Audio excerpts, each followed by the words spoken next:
right now. So I'm just going to give you a little bit of an introduction and say hello. I know all of you, so but I'm Diana Morgan, Sonoma Box Executive Director. I'm so glad you're here with us tonight to explore our concert for next weekend, Never to Forget. Some things on the Zoom call, we're going to be muted the whole time while Bob talks. And if you have any questions or anything that you need to know, you can feel free to utilize the chat feature, which is on the bottom part of your screen. And at the end, we'll take some questions if there's anything in the chat we need to address. And I'm just so glad you're here, and I'll pass it over to Bob to have a great night. Great. Well, thank you for coming, and I'm delighted to see you and delighted to be here to talk about this program that's coming up. I'm going to start with our season, and I'm going to share my screen. Getting an echo from somebody. Yeah, I'm going to share my screen, and with any luck, you'll be seeing our season brochure. Do you see our season brochure? Raise your hand if you do. Yes, good. Okay, well, I thought I would start there because I view this season brochure as more than just a brochure. It feels to me like a promise, not a legal contract, but we put this up in typically in May of the previous season, um, and it's a map. It's a guide. It's a guide for where we're headed, and this is particularly so in the case of this season because there's a very explicit purpose behind each concert and the concerts collectively, and that ties in with this title, "The Flowering of the Spirit." When we were designing this season, which was a year ago now, we we didn't know where we would be at with COVID. We didn't know how much we could perform live. We didn't know a lot of things, but we did know that we had all collectively been through something big and something tragic, and um, and it felt like we needed to mark that. My first impulse was to celebrate. We're back live, yay! So wonderful. But we really didn't know if we would be back live, and as it turns out, we've done a fair amount of virtual stuff this season and hybrid activities as well. Um, and so I working with Diana and talking with others, I developed this idea of the flowering of the spirit, of the idea of something growing, that out of the sort of fallow place we were in, um, that we would that we would come back. But it could be gradual. It could happen over time. It could be something that you don't necessarily celebrate like a big party, but you notice and value each little element that comes back and are grateful for that. And so that's kind of the spirit in which we entered the season. Some of you, of course, will be familiar with these concerts. A few of them didn't actually happen. Um, we began with the Victoria Requiem, thinking that we needed to start with the smallest ensemble for safety's sake.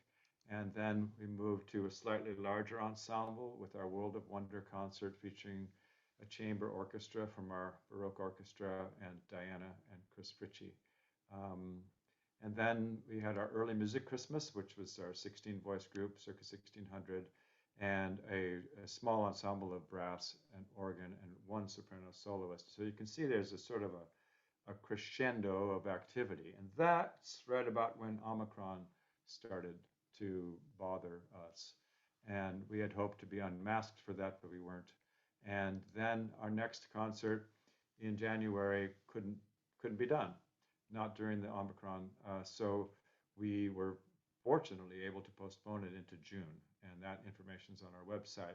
We hope that you'll be able to attend this wonderful concert, which we were nearly going into production on. And then similarly, our February event, which was designed to be a fun and enlightening education day, but in retrospect was also designed to be a super spreader. Not intentionally, but that's the way we analyzed it at the time, that when we were really looking at could we do this event, which involved quite a number of people gathered in a large space and in many small spaces and moving back and forth as they went from one activity to another. It just didn't seem like it would work. I still love this idea of an early music discovery day, and I hope we can do it at some point, but we weren't able to do it this season. Last month, well, actually, we're still in March, aren't we? We had our our what we call our Sacred Realms or Seraphim concert, Très Riche, again with a consort, 6 singers, and that worked out really well. And now here we are, never to forget. Each of these concerts, and in my minds, and I think in all of our minds and our hearts, the whole season is honoring people that we've lost, and as I mentioned, paying attention to what we've lost, to what we've been through, and how to heal and move forward. But this concert and the end of the season concert in May are very explicitly built around the idea that music can help us to assuage grief and loss. It's nothing new. It certainly doesn't originate with us. It's been part of human activity forever, as far as I know. People have been making art and music for various reasons, but one of which is to address loss, to address people dying, to address tragedy of different types. And we have had a fair amount of loss, direct loss to our community. Just to go back quickly, this is even dated but last year. It's a longer list now, but the first people that tend to come to mind are Don and Maureen, who of course have had such a huge influence on the arts in Sonoma County and specifically on Sonoma Bach. They were the founding president and secretary of our little organization when we started in 1991. They sang in the Bach choir for many years. They supported us for many years. And they put up with me and others when we started yammering about we need a concert hall at Sonoma State, and really came through on that project too. But look at this list. We have people from our choir. We have spouses from our choir community, brothers, sisters. My father's on the list. My second grade friend, Stuart White, is on the list. Um, and and it seems important to not just move on and say, "Yay, we're happy to be back," but to somehow address these people and the holes that are left within us by their absence. So the idea of never to forget comes from a poem by Stephen Spender entitled, I Think Continually of Those Who Were Truly Great. And we use the poem, I sort of harvested some titles from the poem, but we use the poem directly in our blurb for our next set of concerts in May. It ends with a tribute to, I think of almost like explicitly to Mozart, but to people like Mozart. The names of those who in their lives fought for life, who wore at their hearts the fire's center. Born of the sun, they traveled a short while towards the sun and left the vivid air, signed with their honor. So the Never to Forget title comes from that same poem. Obviously, I use a different poem in this page of our brochure for this particular set. The idea was in my mind from the beginning to borrow a liturgical form, and the obvious one was the Requiem, and then indeed that did happen. But I ended up weaving the program around 2 liturgies, not one. The Requiem Mass was quite familiar to me because we performed a number of requiems by different composers over many years, and we performed a fair amount of music in memoriam that's been taken from requiems or is explicitly designed for that kind of occasion. But I'd also been interested in recent years in the evening service of Compline, or in Latin it's called Completorium, and it is one of the multiple daily monastic services that are held throughout the day, from early in the morning all the way through the day to the evening service, Vespers, and then the closing service of the day, Compline. And I ended up using that as the structural element in the second half, and I'm going to show you a little bit about how that worked. Now, why the form? Um, I want to just read a little bit from our program notes for this coming concert. Um, how to design a concert dedicated to the memory of the people in our community whom we've lost during the pandemic. How to find music which can help us come to grips with these losses, which somehow recalls and honors and celebrates these precious people and their lives, which can hint at paths forward, ways to recover, means to build our lives anew in the wake of disruption and devastation. Fortunately, some roadmaps have been laid down for us through the centuries. After much thought and meditation, we have adopted as our models two forms which have inspired a great amount of sacred music dealing with death and transcendence, dread and deliverance, the Requiem Mass and the evening service of Compline.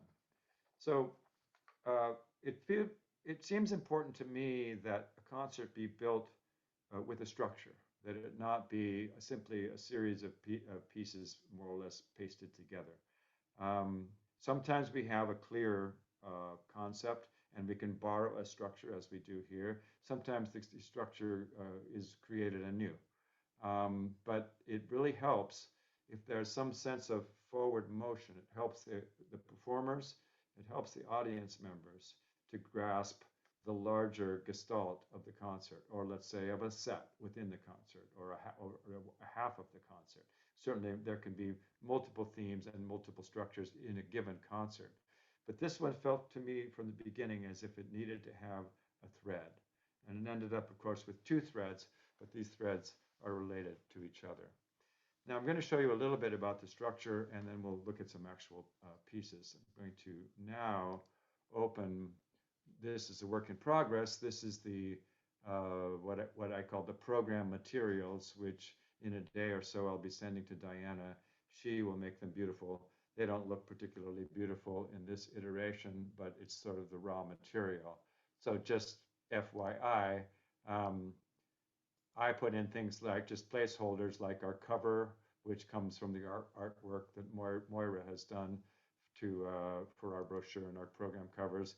And then this particular season, we're printing in each program, we're printing this statement that went into the brochure, what our season is about, because that seemed important to me. Usually we don't do that. And then, of course, things like title page, program notes, and and then this is the program page, the first page of the program page.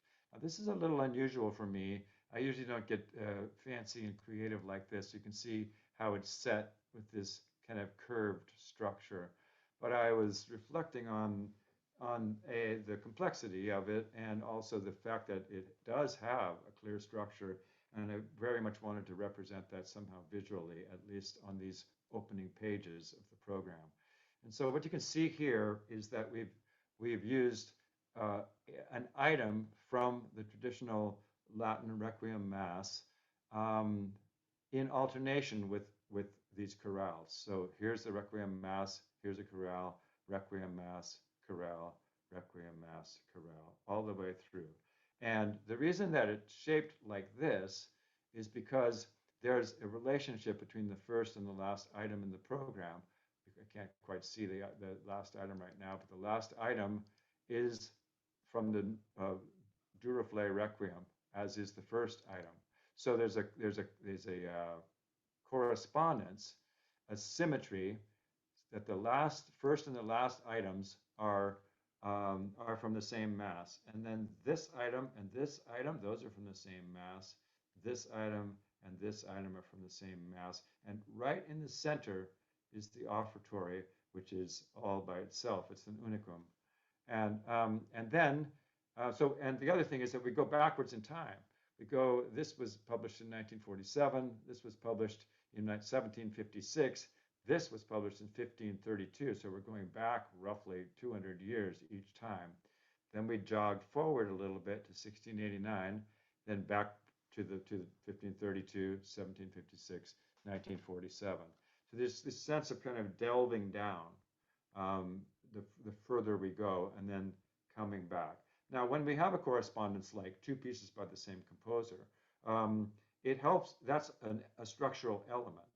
When you attend the concert, you will most definitely hear a correspondence between the first and the last movement. For one thing, they're the only ones that in the concert that include the pipe organ, the big pipe organ in Schroeder Hall. And so sonically they will stand out to you, but also they're in a 20th century style. They're not in the Renaissance style or the Baroque style or the 17th century style. They're in a more modern idiom, though not just to ease your mind, not a crazy atonal, difficult, like I want to turn this off type idiom. In quite the contrary, as a matter of fact. So you can see it's a fairly strict structure, and these items from the Requiem, the introit, the Kyrie eleison, the gradual, the offertory, the Sanctus Benedictus, the Agnus Dei, and the communion, or often called Lux Aeterna. Many of those will probably be familiar to you. If you know the Mozart Requiem, the only thing that's in here that's not in here that's in the Mozart Requiem is the sequence, the Dies Irae, which is a very long poem, and in the Mozart's divided up into 5 different movements. But aside from that, the Mozart Requiem, as you can hear if you come to our concert next month, um, has the introit Requiem Aeternam, has the Kyrie, and so forth. Um, so there's some familiarity there. Now, the the an interesting thing about all of this is it's kind of a two-pronged thing. One is that clearly not all of us are Christians, and I personally am not a Christian, a practicing Christian, though I was raised in the Episcopal Church. I know that is some power to it that's residual from growing up in the church, but I'm not a believer in most of the tenets of the church. But I am interested in, obviously, in sacred music and also in the texts themselves. And this is a question that I've been working with pretty much throughout my whole career, because I worked for 29 years. I was the choir director at Sonoma State, at a state institution, purveying a lot of Christian music. So it's something that I had to think about a lot, and I find what felt important to me to find the right tone in dealing with my students, the people that came out to sing with me. I, as the last person who wants to convert anyone, but I do feel personally that there's a lot of power in that music for me. And I'm talking spiritual, but not specifically Christian. And those questions are important to me, because now here we are, we're outside of the university, but we still are all over the place. And if you talk to the members of Circa 1600 that will be singing, and the orchestra that will be playing, I'm sure they're all over the place too. And yet we can come together and sing something beautiful, but also hopefully discover and experience some things that will help us with the grief, the loss that we have all been suffering through in these last couple of years. And that's something that's important to me to deal with. In fact, I devote a whole little section, which I won't read to you right now, but a whole section to that issue in the program notes. How is it that non-Christian people can be moved and even helped by by Christian texts set to music? And I think a lot of it has something to do with the music. That if somebody just read the text to me, I'm not sure it would have the same effect. So that's something to sort of keep in mind. Now, so once I had a structure, I mean, you can imagine this. If you are just sitting down to write, and you're not sure if you're writing a novel or a play or a poem or a piece of nonfiction or something experimental and strange, how do you get started? You have to at least decide what kind of thing you're writing. And that may come with a form or not. I mean, if it's a novel, your typical novel has chapters. It has some sort of forward progression in time. Characters experience certain events. Of course, there's all kinds of experimental type novels, but it certainly reduces the number of options. And reducing the number of options is important for a lot of creativity. I won't say all, because that wouldn't be true, but for a lot. So then I had a form into which I could pour things. And that's when I started to go to town to listen and study and pull down books and go onto the web and listen some more and study my CD collection and see what I could find that could fit these slots. I needed an introit, I needed a Kyrie, I needed a gradual, I needed an offertory, etc. And so the option became much narrower. And then I had to compare what I was listening to, studying, playing on the keyboard, etc., any way that I could get to know this massive number of pieces that I was looking at, which one will be right for each slot. And of course, that's an evolving thing too, because you don't have a hole until you've selected the pieces. But how can you say how this piece is going to fit into the hole when you don't have any pieces yet? You know, the first ones are actually the hardest to do. You can get a few landmarks in there, and then you can sort of start building off of that.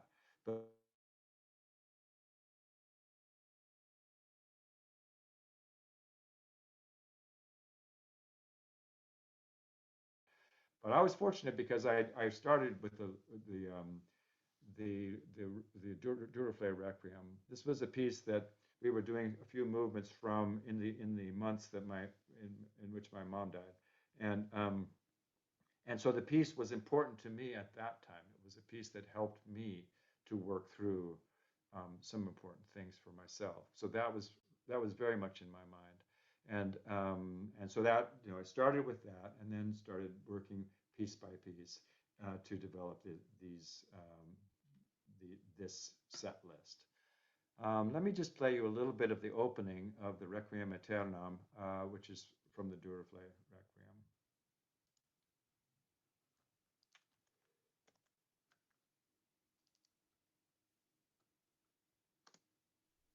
It'll be quiet at first. Can you hear it?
The text for this piece is, "Grant them eternal rest, Lord, and may perpetual light shine upon them." So it is as I said, it's the first item in the Requiem Mass, or at least the first item that gets elaborate musical compositions, and it ends as it begins. It itself is rounded. That is to say, the last two lines are the same as the first two lines. And this idea of perpetual light is very appealing, and the idea of eternal rest. Those two ideas. The next item in the Mass that typically gets elaborate polyphonic music written for it is the Kyrie eleison, which of course every Mass has Kyrie eleison. But that wasn't the next piece, because I decided pretty early on that I wanted to include chorales. Now, why chorales? Well, why anything, and why chorales? I'm fascinated by chorales. Most of you know that. I program chorales whenever I can. I love chorales personally, but I also think that they are a wonderful way in to music. That a piece that's based upon a chorale, even if it's a very complicated piece, can become accessible through the chorale, because the chorale typically will occupy space throughout the piece in one way or another. And chorales are relatively simple. It's simply a hymn tune with a text.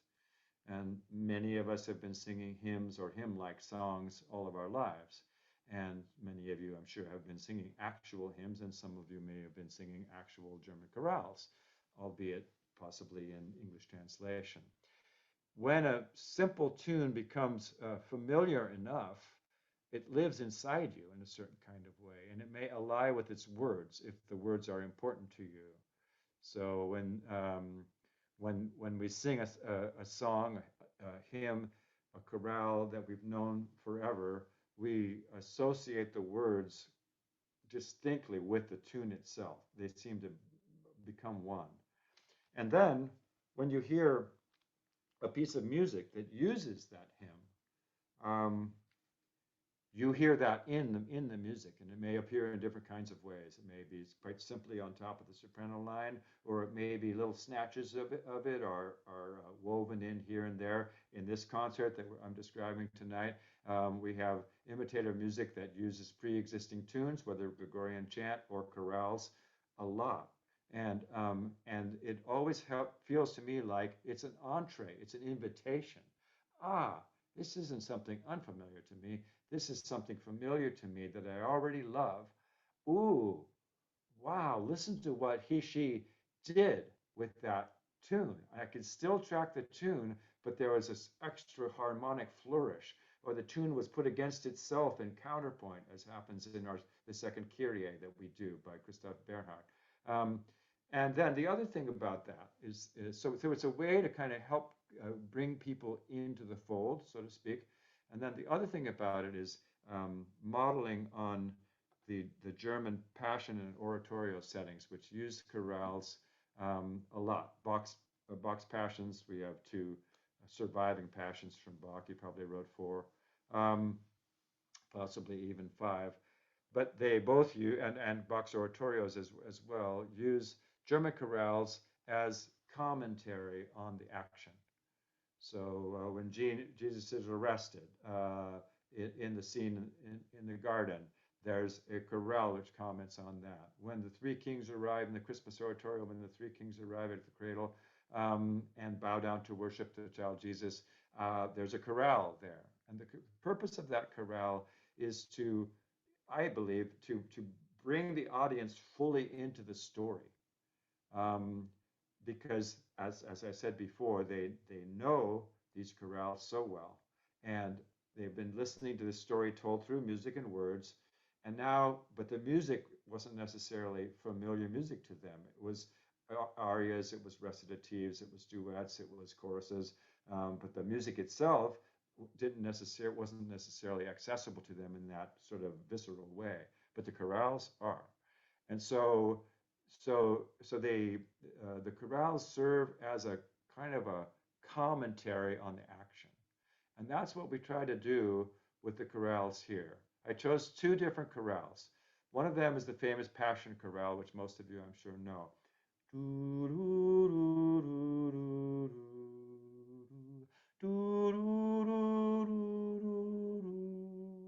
It comes from a secular song by the Renaissance composer Hans Leo Hassler, and it's most familiar from Bach's St. Matthew Passion, in which it appears 5 different times, unprecedented for a single chorale tune to be heard 5 different times in any of Bach's works. Well, no, actually, there's a few cantatas that do that in a different kind of way, but certainly in a dramatic work. Um, and it's one that most people know. I mean, it's the basis of a Paul Simon song called American Tune, and a Peter, Paul, and Mary song too. So it's out there in the culture. It's probably the German chorale that's most out there in American culture, most accessible, most familiar, and staggeringly beautiful. Many wonderful arrangements have been made. And so I'll play you a little bit of, it's just a short example. But after the Requiem, and remember that ends, grant them eternal rest, Lord, may perpetual light shine upon them. The introit, which was representing a prayer of the people for those that they've lost. May they have eternal rest. May perpetual light shine upon them. Now we get a chorale with a text in the first person. The introit's not in the first. It's probably coming from the people, but not from a person. Um, this says, entrust your way and what grieves your heart to the most faithful care of the one who governs heaven. He who gives to the clouds, the air, and the wind their way, will also find a way where your feet can go. And I correct myself, that's not in the first person, but it's a word of advice, I suppose, and it follows, I think, very very effectively on this more remote Latin text that we just had, and of course we have this beautiful melody, um, which we get, which helps to carry the thought as well.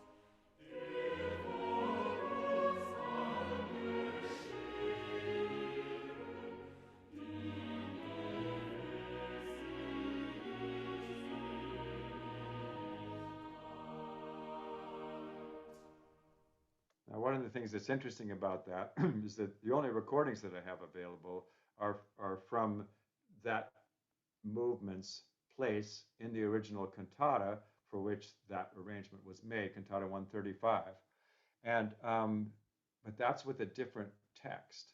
And so our interpretation, if you come to the concert, you'll hear our interpretation. It won't sound at all like that because we're tailoring our interpretation to the text and the place in this liturgy that we're working on to try to make it fit beautifully into that slot.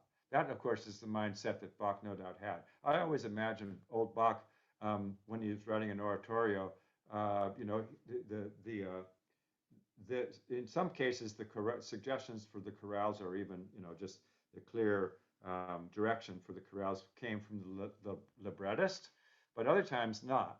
In other words, he might work with the libretto, but he might supply chorales himself. And he had clearly a encyclopedic knowledge not only of German chorale tunes but also of the verses, many verses, in some case 15 or even 20 verses of the verses themselves. So he's like, oh, okay, I'm at this point in the dramatic progression of my Passion or of my Christmas story or of my Easter oratorio, of the Ascension oratorio, and I need this thought, I need this idea, I need this message to inspire my people, my listeners with a chorale tune and a particular verse.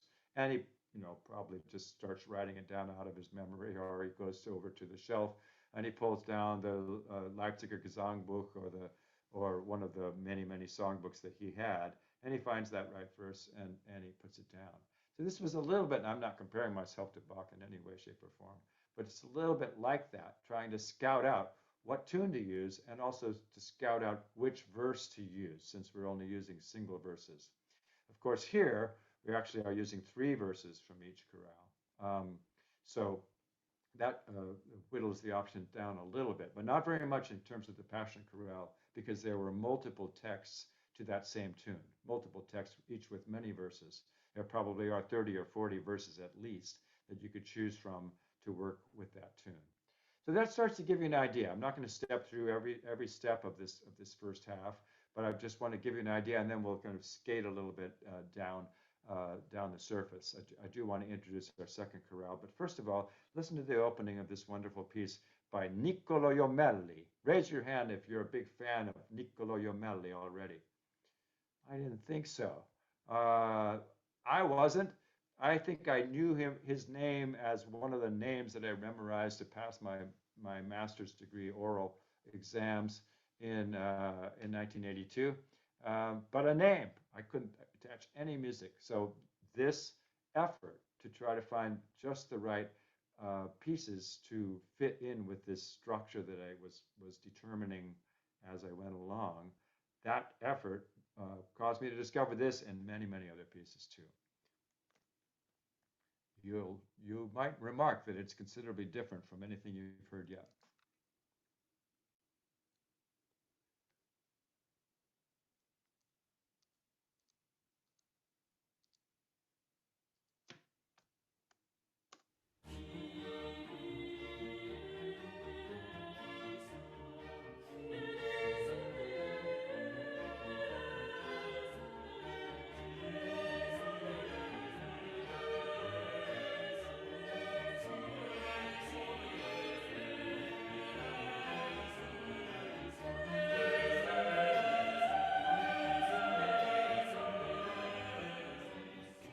that's an ear grabber. It grabbed me as soon as I heard it. I went, oh my God, I have to do something with that. And it's not just cheerful. Now you wonder, should a cheerful thing be in a requiem in this kind of a liturgical design? And I say yes. There is space for that. There are parts, the Sanctus as an example, and the Kyrie too is not always solemn. It can be quite joyful. And take a look at any of the requiems that you know. Again, using the Mozart as an example, it's not exactly filled with cheerful music, but it certainly is not all grim either. The Recordare springs to mind, or even the Kyrie from that. It's in a minor key and it has a certain ferocity to it, but it's also like strongly celebratory. In the Christe, in the Yomel, we have a big contrast. Christe, Christe,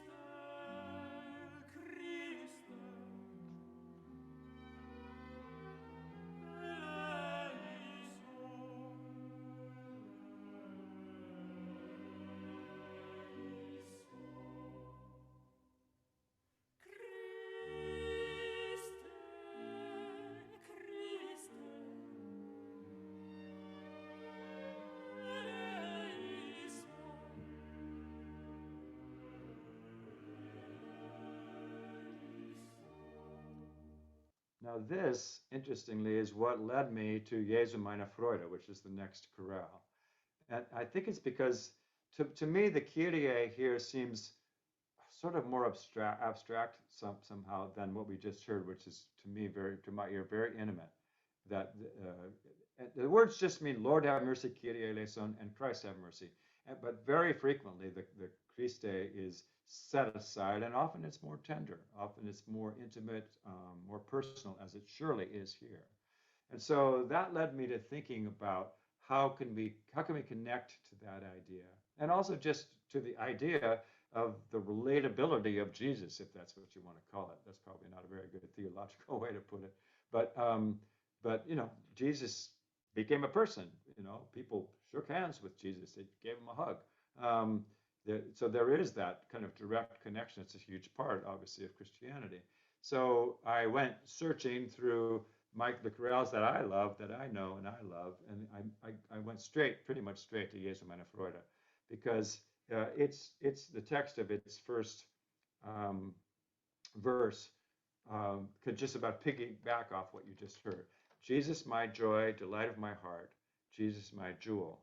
How long has my heart been fearful and yearning for you, Lamb of God, my bridegroom?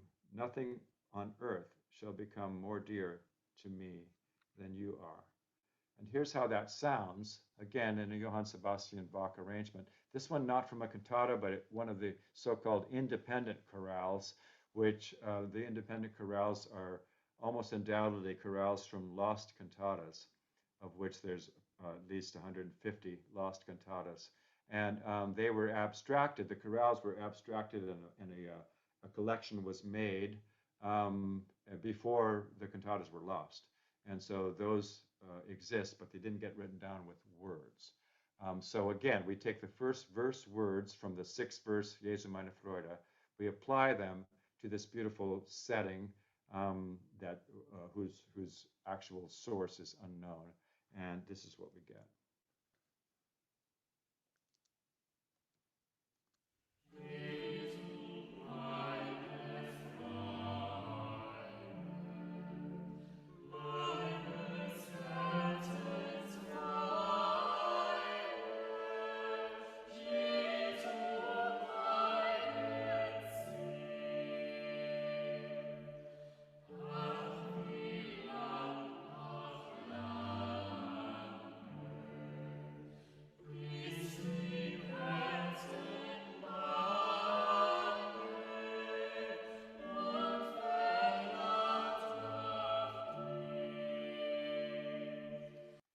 Jesu meine Freude has long been dear to the hearts of choral people because of the wonderful 11 movement motet that Bach wrote based upon it, called Jesu meine Freude, in which all 6 verses appear, but between the verses are 5 non-chorale movements, come from one of the text comes from one of St. Paul's epistles, um, and and it's a masterwork. It's one of Bach's great masterworks. It's small in terms of size and orchestration, but large in terms of heart and soul.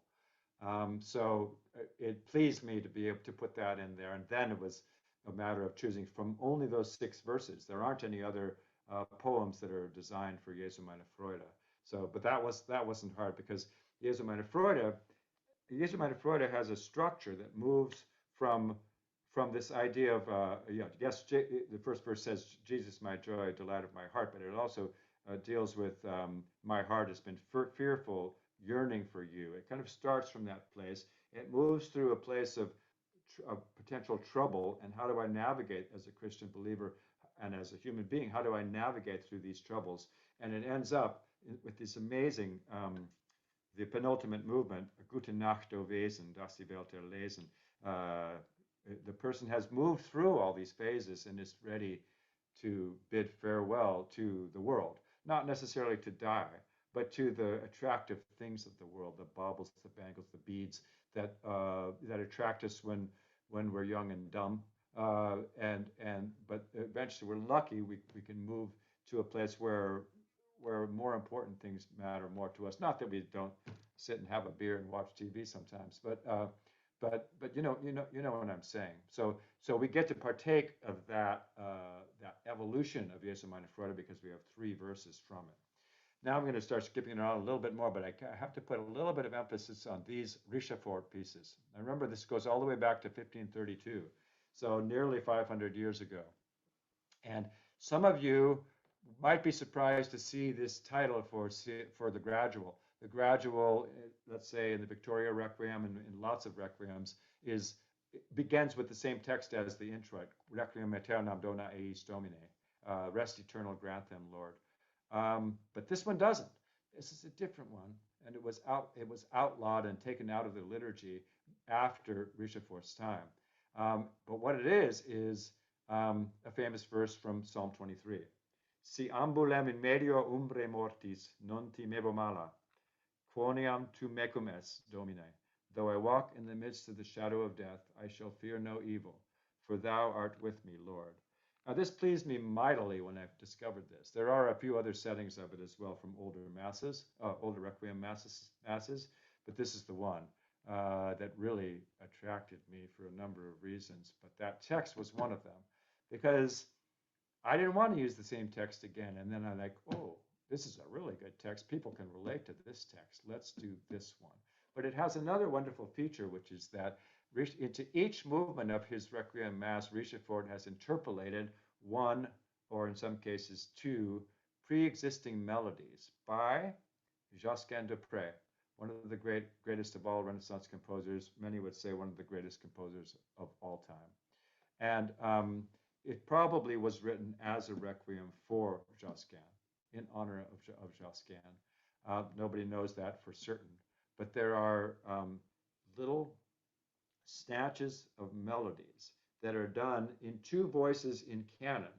One starts, and then the next one starts on a different pitch. So they're done at different times and at different pitch levels, and that's a kind of a subtext, because the piece is really about the gradual, the introit, the kyrie, the whatever, but down here are these pieces that that include these texts. Here's one of them. The groans of death have encircled me, the sorrows of hell have circumscribed me. And from a chanson, not from a motet, but from a secular piece, it is pain without parallel. So these appear throughout the piece, and I liked that too. I mean, it's sort of like, it's like going into a mystical type of witchcraft and things like that. I guess Christian people wouldn't want to hear me say that, but it's an extra element. And actually, in the event, those melodies are being played by instruments and not sung. But that's what attracted me. I'll give you a little example. It also, the texture and the harmony and the sound of these pieces is really old. And it gives a feeling that we've climbed back in time to something very different, but still treating these same topics, which of course have always been of concern to humankind.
So that's the first a third or so of that particular movement. But you can see what I mean. If you go back to the beginning, remember that that wonderful French swirly style of the Duruflé, and then we had the totally Italian sounding style and almost perky Kyrie and the very passionate Christe.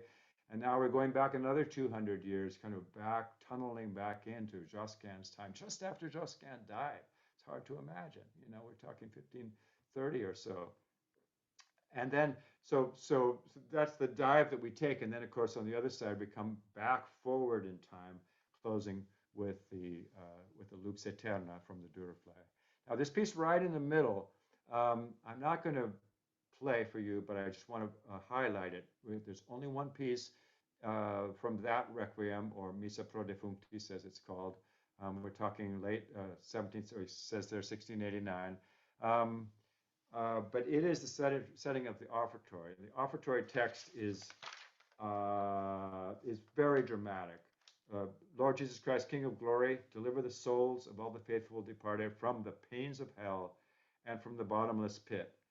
Deliver them from the mouth of the lion, neither let them fall into darkness, nor let the black abyss swallow them.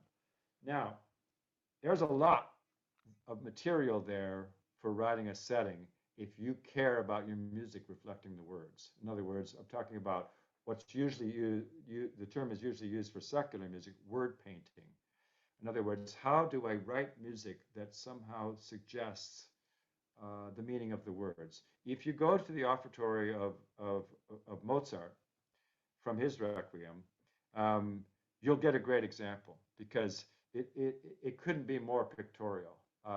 The chaos of ne absorbiate asta rusicarat in obscurum, that kind of desperation, and then ne cara, don't let them fall into obscurity, into darkness. And then finally, ne carant in obscurum. I mean, it's like an orchestral choral madrigal in which every little detail of the text is imagined musically and realized musically. Same thing with this guy who nobody ever heard of called, can't even remember his first name, Johann Caspar Kell. And again, that was a name known to me. I've probably heard a few of his pieces, but discovering not just this movement, but his entire Missa pro defunctis was really exciting for me. We'll close off this first set by just a little excerpt from the Lux Eterna.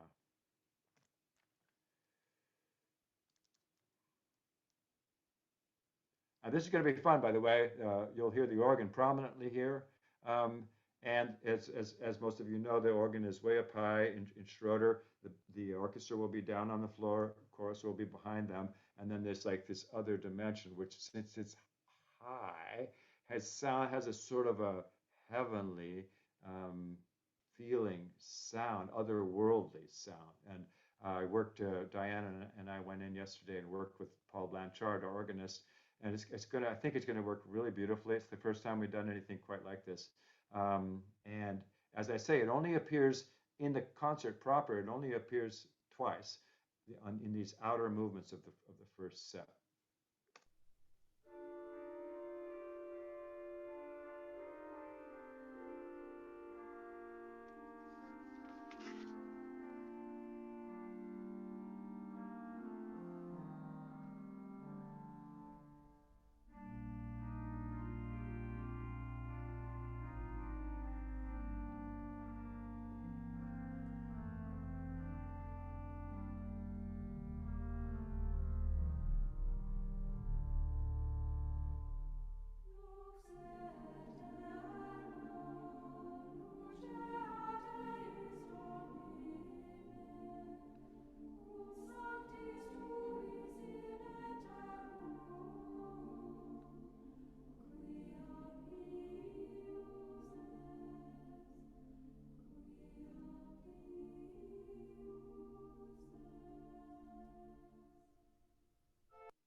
And it ends. This is the last piece before intermission, right? Normally, you're probably going to try to put a piece there that sends people out, with this, "Yay, that was wonderful," that kind of thing. This is different. We do a very different kind of ending here. Oops, sorry.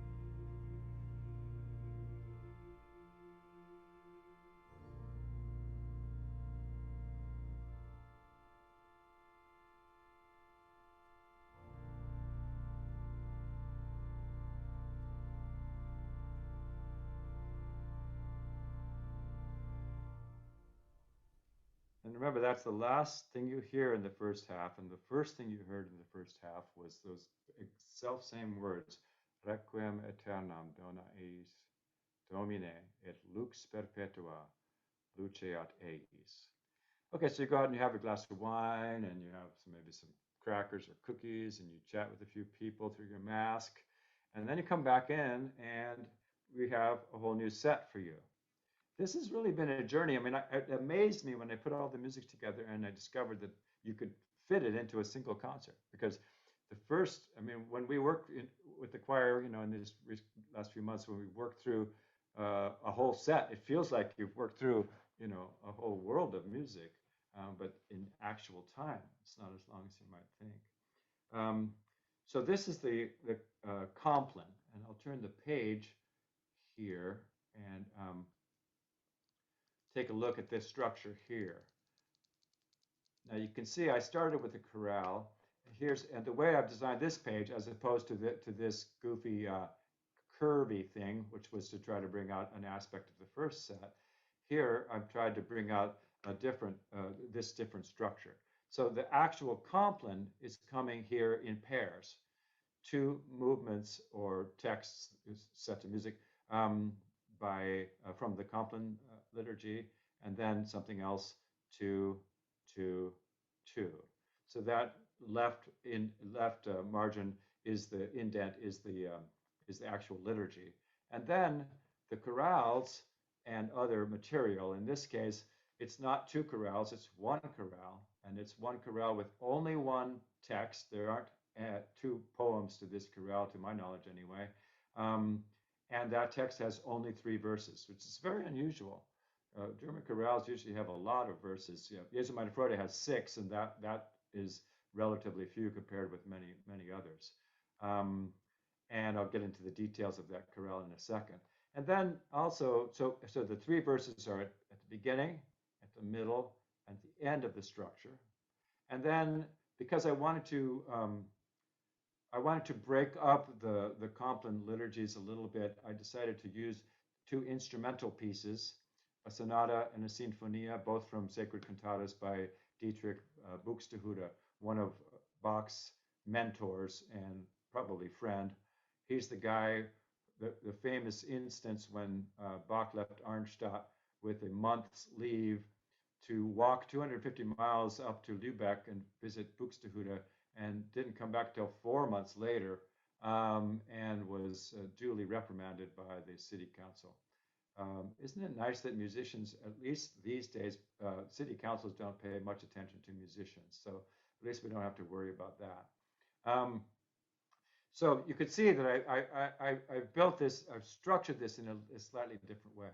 This chorale is called Herzlich lieb hab ich dich, o Herr, is most famous from the last movement of Bach's St. John Passion.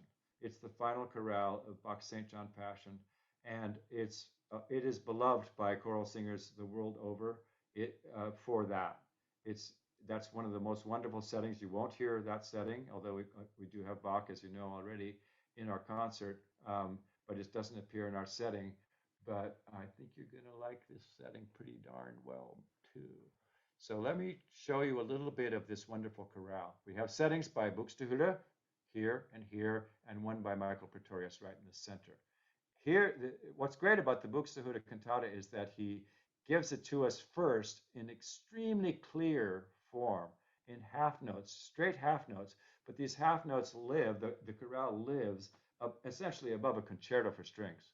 It's really an amazing texture. If you just ask the sopranos not to sing, you wouldn't feel like something was missing. It's still a great piece. So I'll play a little bit of that for you just because you've got to hear it.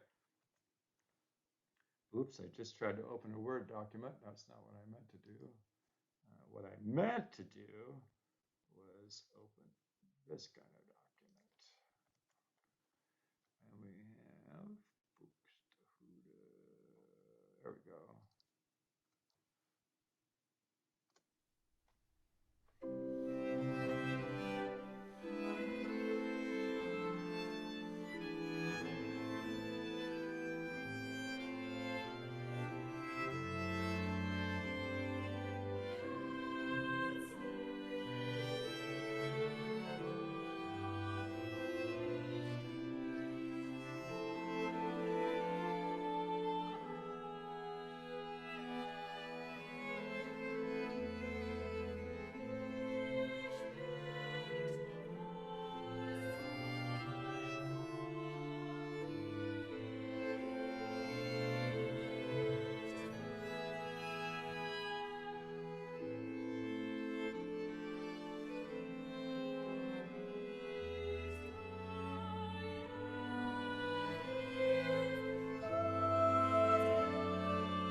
From my heart I hold you dear, Lord.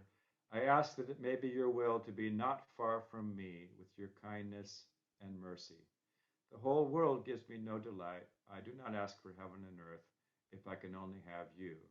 So you can see that the theme that began in Jesu Freude and also to some extent in Befehl du deine Wege is continuing here in the chorale. This sense of personal relationship with God, with Jesus, that sense of almost a love story, and I don't mean that in an improper way, but of a blissful relationship is an important thread through this whole thing. Now I'm going to do this a little bit differently. I want to just give you a little taste of the three verses of the chorale. So that right in the center of the set, as you can see, is the next iteration of the chorale, Herzlich lieb hab ich dich, o Herr. This one from one of the many volumes of Musicioniae by Michael Pretorius. And by the way, a whole bunch of them were very well along when he died at the ridiculous age of 50. This is I discovered this piece on a CD. It was a CD of the Schütz Musikalische Exequien, the Schütz Requiem, and it was used as kind of like we're using chorales here. It was like a recital CD, and the conductor had chosen to use this piece as a sort of interlude between movements of the Schütz. And first of all, the performance was great, which you're about to hear. But also, there's something so beautiful and straightforward about this setting, very different from Bach's settings. So this is the next iteration of that chorale with the text. It is your Lord, it is Lord, your present and gift, my body and soul, and what I have in this poor life, so that I may use this for your praise, for the benefit and service of my neighbor. May it be your will to grant me your grace.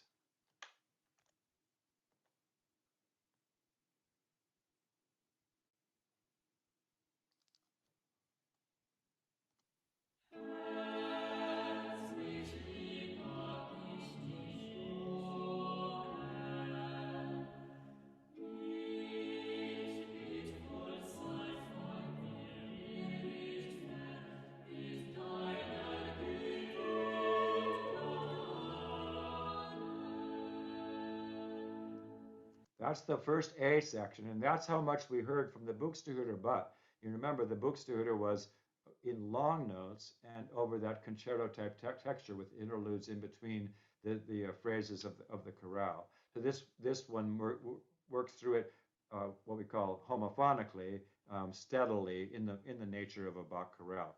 Bach's chorales are surely derived stylistically from those of Pretorius and others of his ilk. And then finally, the concert closes with a large setting, the last movement from the cantata on this chorale, and it has multiple. A lot happens. Let's just put it that way. The words, and these are the words that appear in the Bach John Passion. Ach Lord, let your dear angels at my last end carry my soul to the bosom of Abraham, while my body in its little chamber of sleep gently, without pain and torment, rests until the last day. And then awaken me from my death, so that my eyes can see you in all joy, O God's Son. So this is a kind of an upward ramp, and Buxtehude does a beautiful job with it. This very beginning, I want you to hear. You'll recognize the tune. You've heard it twice already, and if not familiar from the St. John Passion. Um, but listen to the beautiful way that he renders, Ah, Lord, let your dear angels at my last end carry my soul to Abraham's bosom, while my body sleeps in its little safe chamber.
That's the imagination that it takes, and that's just the beginning of the journey of this incredible movement. Buxtehude was a really wonderful composer. Um, so that's the chorale structure: beginning, middle, and end. The three verses of that particular chorale. Everything else, aside from the two little instrumental movements, which are kind of buffers, they're just little moments of meditation, is from the Compline liturgy. And it's quite a wonderful liturgy. It begins with essentially a call to attention. Deus in adiutorium meum intende. This is the way almost that all the Vesper services start, and many of the other offices begin in this way. O God, come to my assistance. O Lord, make haste to help me. And we do this in a sort of four You're going to hear a little chant intonation, and then the choir is going to essentially chant chordally together. The word for that is faux and originally it would have been improvised, although in our case it's arranged. And then the last little bit comes from Monteverdi's Vespers. Deus in adiutorium meum intende. Dominum ad adiuvandum me festina. Gloria Patri et Filio et Spiritui Sancto.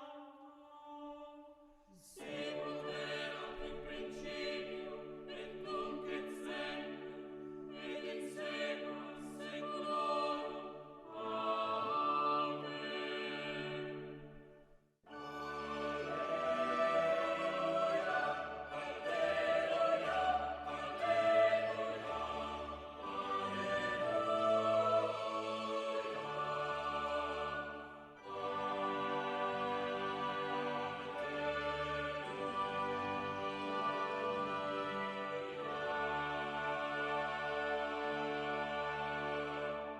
And that leads directly to a psalm.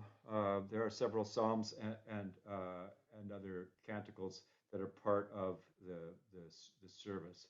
So the prescribed psalm in our case is a song of blessing and praise, Psalm 134, Ecce nunc benedicite. And we're using a setting by Jan Pieterszoon Sweelinck, the wonderful Dutch organist and composer.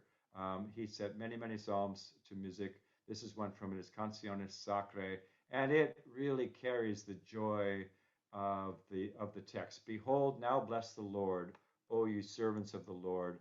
All those who stand in the house of the Lord, lift up your hands in the holy places and praise the Lord.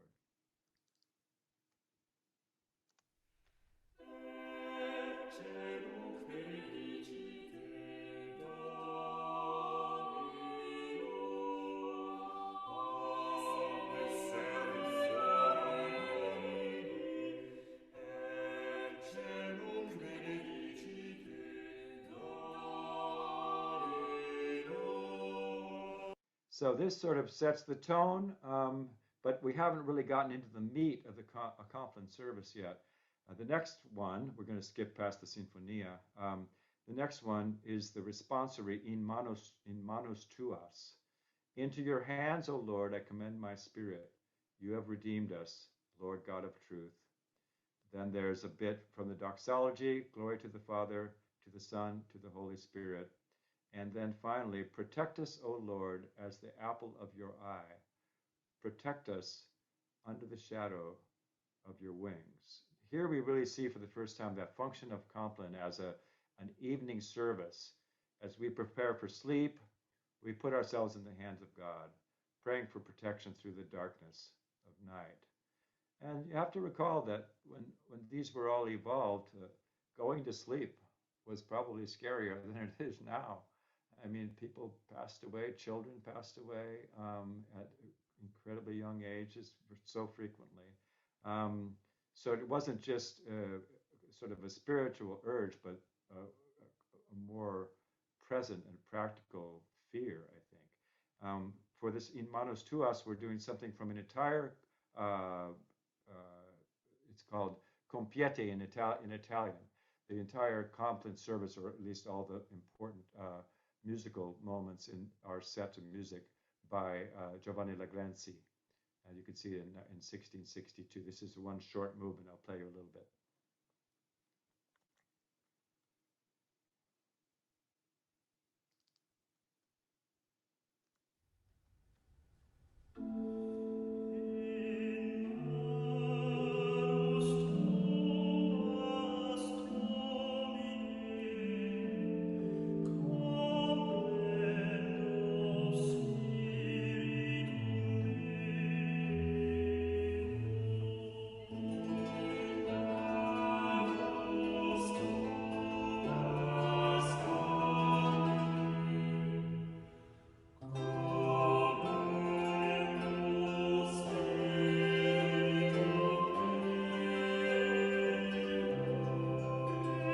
this little tiny movement is one of my favorite finds in this whole process.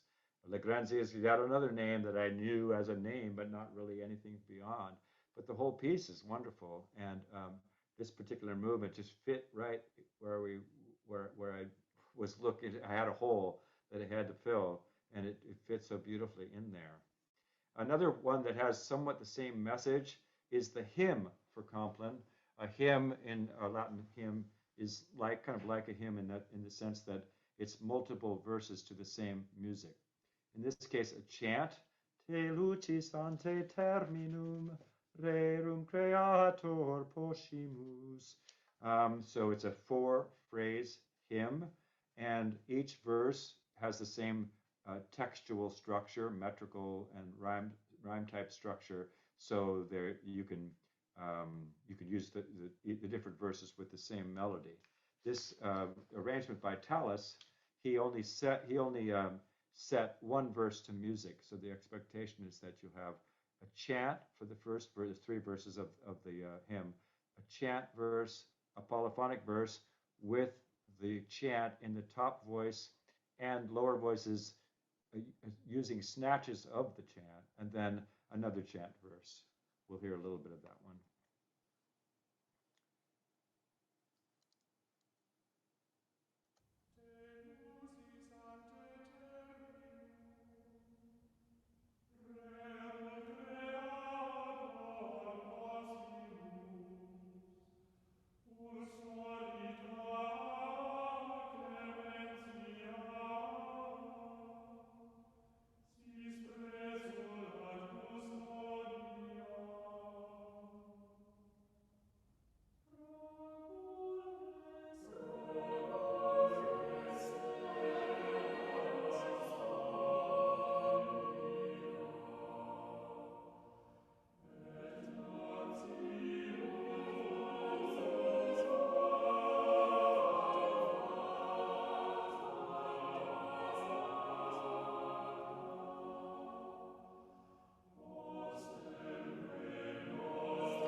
I'd known about Compline music for some time, and there are some famous pieces. We'll hear one of them as we go along.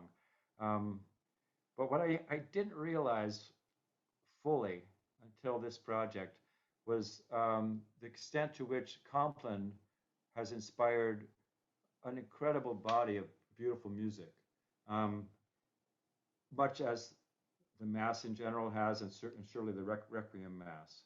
Um, and it's a great discovery, really, because like I've been hearing about Compline. Compline has become kind of a big deal up in Seattle. They started this Compline choir, and they do weekly Compline services, and they're for everybody. They're not just for Christian people. They're for people to come and experience this evening service with a certain tone to it. Anyway, I'm really excited. I've always wanted to do a Compline, and I've not really known how to necessarily put it together. But now this is our maiden voyage, and there's going to be more. It's like it's one of those things that like a monthly Compline or something might be kind of good for the world, good for us, good for whoever participates. There's something magical about it. I don't know if I can really put my finger on it. Then of course we have the Pretorius middle verse, which we already took a look at. I found an incredible Nunc Dimittis. The Nunc Dimittis is a required part of Carta Compline, and I was so pleased to discover this wonderful Nunc Dimittis. Unfortunately, I'm running a little bit short of time, so I'm just going to play only a tiny bit of it, but it's for 7 parts, and 7 parts just rings my bell. I love 7-part pieces. Don't ask me why exactly, because not that I don't know, it's that I'll take half an hour to tell you. But listen to the opening of this wonderful piece.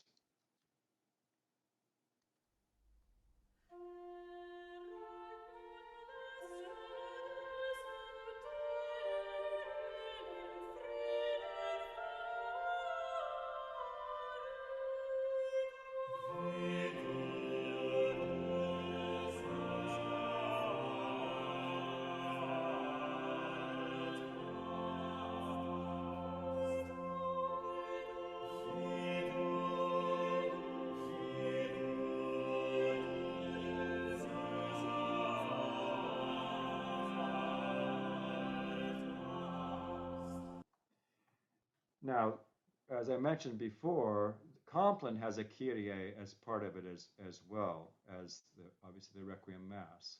And trying to find the right Kyrie, there's a million Kyries out there. And of course, it didn't have to be from a Requiem in this case. There were many, many choices. But I found one that I really, really liked, and it actually turned me on to a genre. A composer, Christoph Bernhard, we'd done a couple of pieces by him, but I'd never done any sacred music by him. I'd done secular music by him. This piece is called Missa Christ unser Herr zum Jordan kam, which means Mass of Christ our Lord came to the Jordan River. And it is based upon a chorale tune. And although we don't hear the words of the chorale, we hear the tune. The tune is used as a motto. It's sometimes called a motto mass when a pre-existing melody becomes the basis for a mass. And so this bears this subtext of the text that a Lutheran of Bach of the time that this was written, we're talking 17th century, would have been familiar with the tune. And probably the words of the tune would arise in that person's mind just as much as if the tune of Amazing Grace came floating in some new piece you were listening to, you would think the words of Amazing Grace, even though the words themselves weren't there, but they're kind of welded together. And the tune itself is wonderful. It goes do do do do do do do,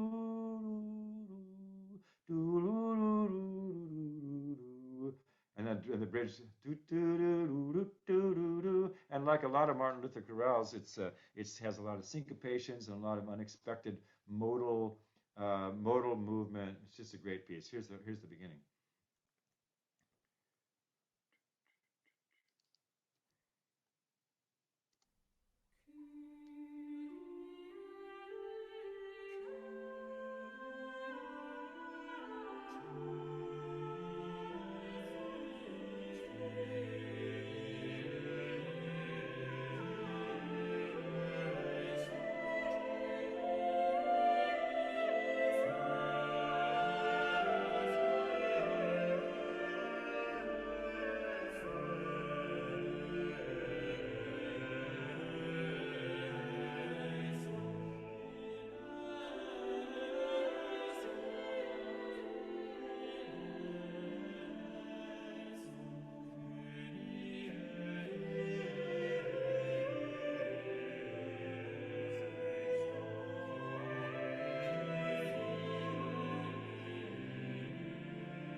Take that. I mean, that is beautiful. The Christe and the second Kyrie just as beautiful, and the entire cycle of Kyrie, Christe, Kyrie comprehends the entire chorale melody, and then it starts in the Gloria. It starts back in again. Quite something. I'm going to finish with a little look into the next movement. There's also the only one we really kind of skipped, other than some from the first half of the concert, is the next one after that, which is the Regina Celli, fantastic piece. And it is another one of the prescribed settings, and I mean texts that have to be in a Compline service. And there were many, many settings to choose from. And when I actually inserted into the program, I think 3 or 4 different ones in succession, thinking, oh, this is better than that one. Oh, this is better than that one. And then I found this one, and this has maintained its position because it's just perfect for its spot. But I'm going to back up from that one piece, the In Pace. This is one text that I knew already from Compline because there are some famous In Pace pieces, but this is it. There's nothing like it. For some reason, as I was saying, the Compline texts often inspire great settings, and we could look at that. But this is the poster child. It's written in a simple 4-voice texture with polyphony alternating with chant. Shepherd's In Pace is a piece of its own. It's sui generis. Somehow it encompasses everything wonderful about counterpoint. Indeed, about group singing in general, and perhaps even about this world in which we're blessed to live. And I really believe that about this piece. We'll play the first section.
have to come to the concert if you want to hear the rest of the piece.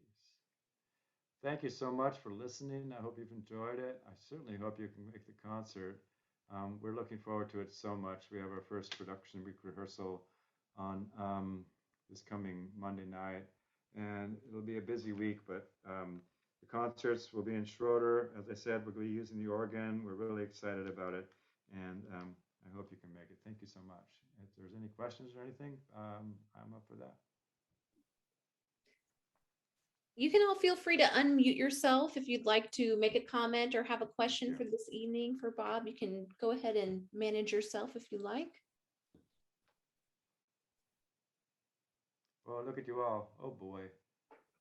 Dan's here. I didn't see you earlier. Jane DeLauder's here. Amanda's back. Cool. Who's behind you?